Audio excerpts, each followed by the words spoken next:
Hello and welcome, and in today's video I'm going to be showing you the top 10 best Arc tames if you're a noob, so let's get straight into it. In at number 10 we've got the Megalodon, and I want to put this creature here as a basic underwater tame.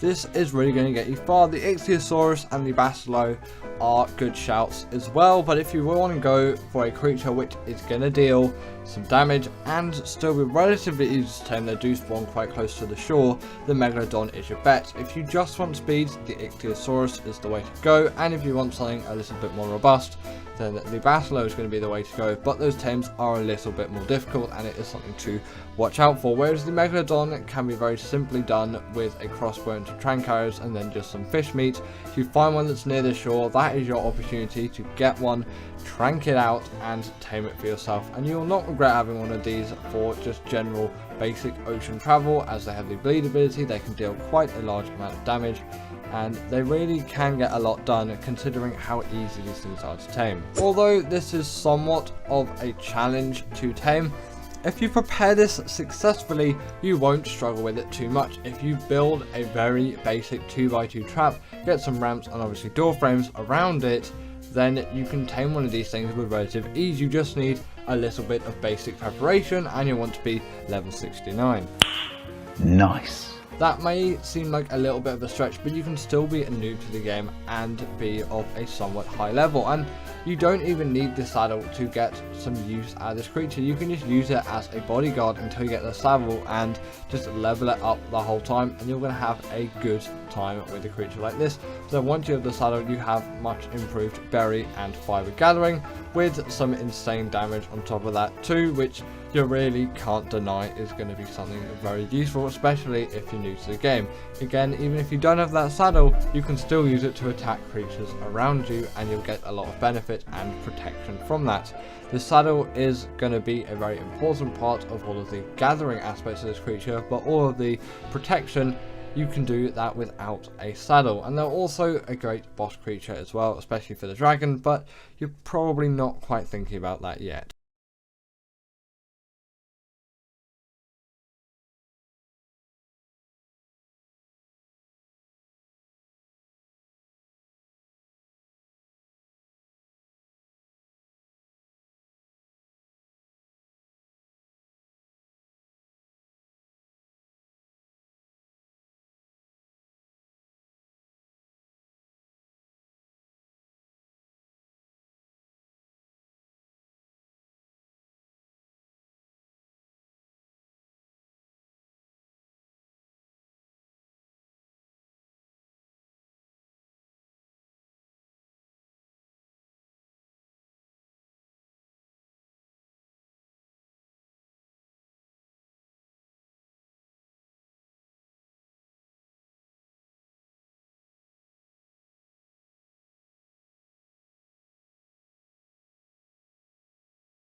The Beals next, as I find this is a really effective just general traveling mount around the map, and its cement paste gathering is insane. And if you ever get caught up on gathering cement paste as a resource, either go to beaver dams or tame yourself one of these things and kill loads of insects. You're going to get tons of it, and you're never going to need to really go out and get any more until you do actually in fact run out. But you can probably tell they are very fast, and considering the taming process isn't too difficult, apart from the biome, you're not going to have a lot of side effects to actually tame this thing. You're just going to be getting a good small travel mount that can also do very well underwater, and it's an insane resource gather for cementing paste. Considering all of that, when you put it together, this really is a creature which I think you should be getting, because even if you don't use it for that cementing paste gathering ability, which is a little bit of a shame to be honest, you still have a creature which deals reasonable damage. Actually, people don't give the Beals enough respect for the damage. It can also swim very fast, especially considering its size. It makes it so effective. for if you're early to the game, because you're not going to need a lot of space to facilitate this creature as well, because it's so tiny, and obviously on top of that they can just pretty much travel anywhere. They can jump around. You can get a lot of use out of the travelling abilities of this creature. In number 7 I'm putting the Barry, and the only reason why I'm putting this further back is caving shouldn't be your main priority really, especially if you're a noob at the game. It's something to definitely think about, and that is why I'm putting the Baryonyx here, as it's still something which I think you should be taming even if you are a noob to the game. Just maybe you don't need to go into all of those caves yet, but if you feel up to it and you're prepared, then I'm not going to be the person to stop you and say, well, you need to get these other things done first. If you feel like you can do it and then you do it, that is very good, and you're making good progress in the game. But either way, a creature like this is just going to be great for general travel too.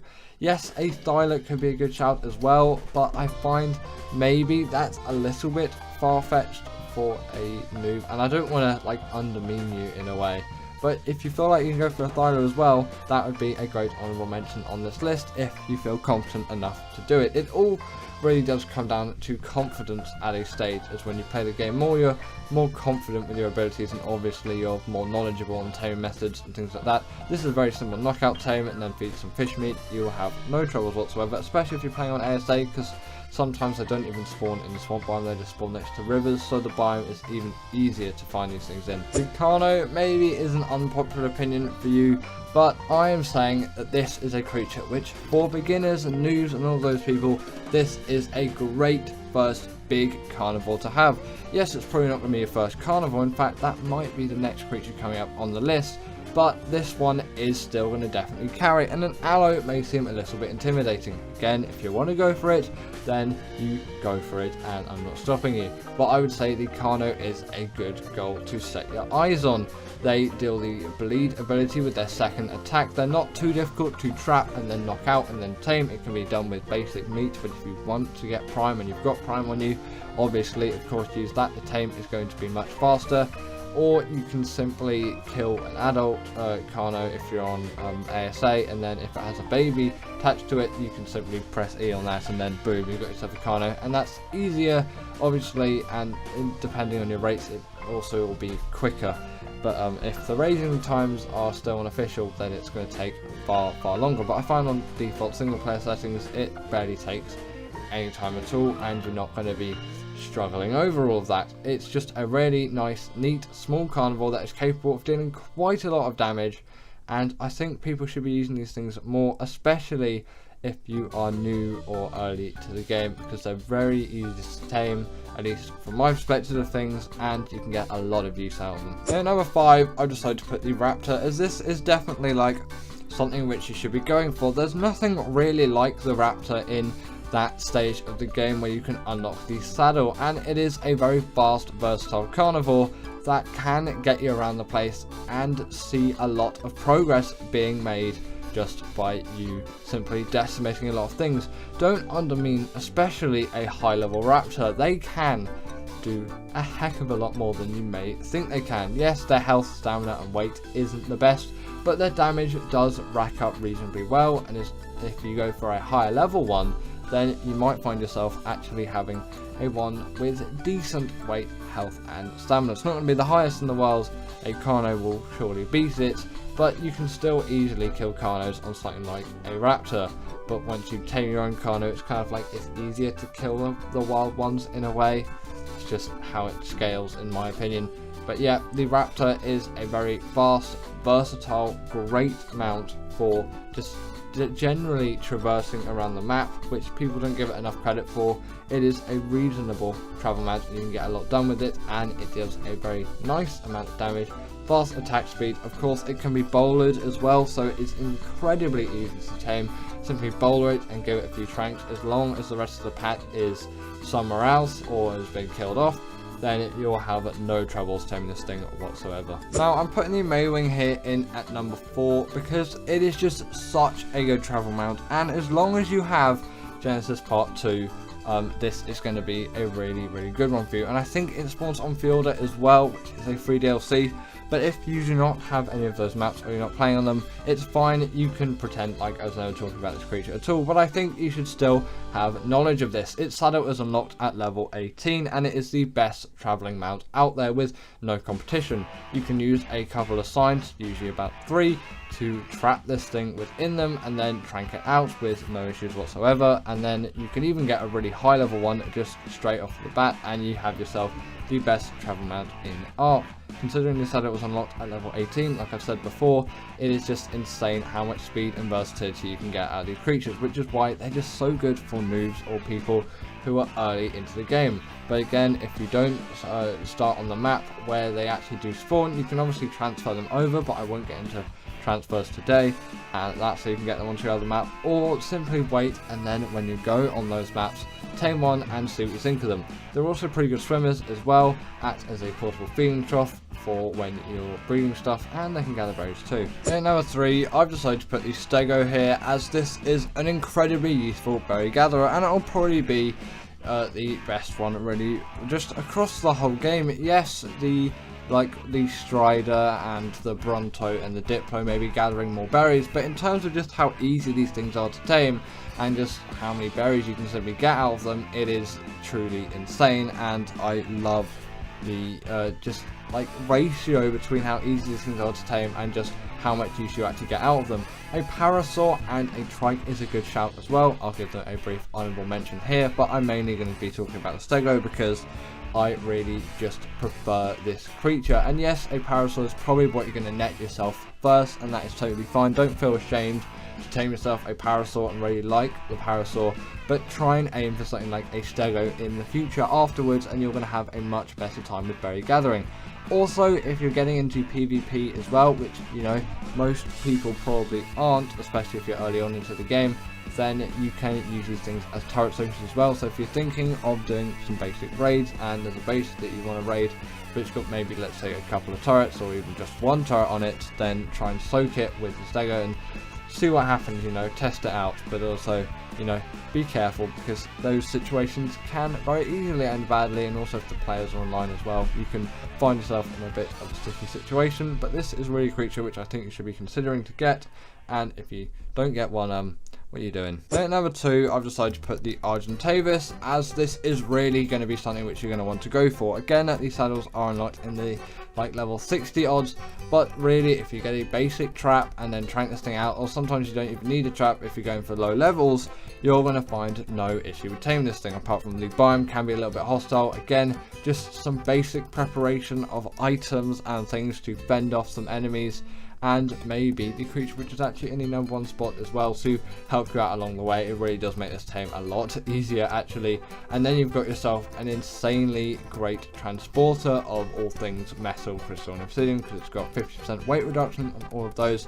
Its saddle also acts as a smithy, so if you ever need to craft some metal tools or repair metal tools on the go, that is a very useful thing. And if you think you're doing caves again, that is going to be very useful, because the Arthropleuras or centipedes, you might not know what I mean by Arthropleura yet, but you will eventually. Then yeah, they will break your armor if they do spit at you, so you know you want to be careful for that, and actually just avoid them if possible if you're getting into caving scenarios. But eventually one of them is just going to break your armor, and having some metal in your RG just so you can repair that once you're out of the cave is going to be very, very nice to you.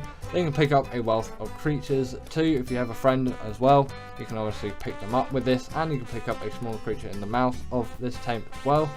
They also have a regen ability, so if your RG is low on health, simply kill something that's relatively small. If something is already dead, simply eat that dead corpse. That's why if you actually kill something that's RG is around, they'll go for it. Then at number 1 is the Pteranodon though, and although this isn't as good as a creature compared to the RG, at least from my opinion, as a noob or person who's very early to Ark, this is just such an easy tame, and it is going to elevate your progress so much through Ark. It really does it just is deserving of the number 1 spot. If the Maywing spawned on the island, it would take the number 1 spot, but because of the maps being probably the ones that you're not going to be starting on, yeah, this creature easily takes the number 1 spot, being a fast a very viable traveling mount, and it really does add a new dimension to the game when you can actually fly around the place. On top of that, they are ridiculously easy to tame. Simply boulder them and then either club them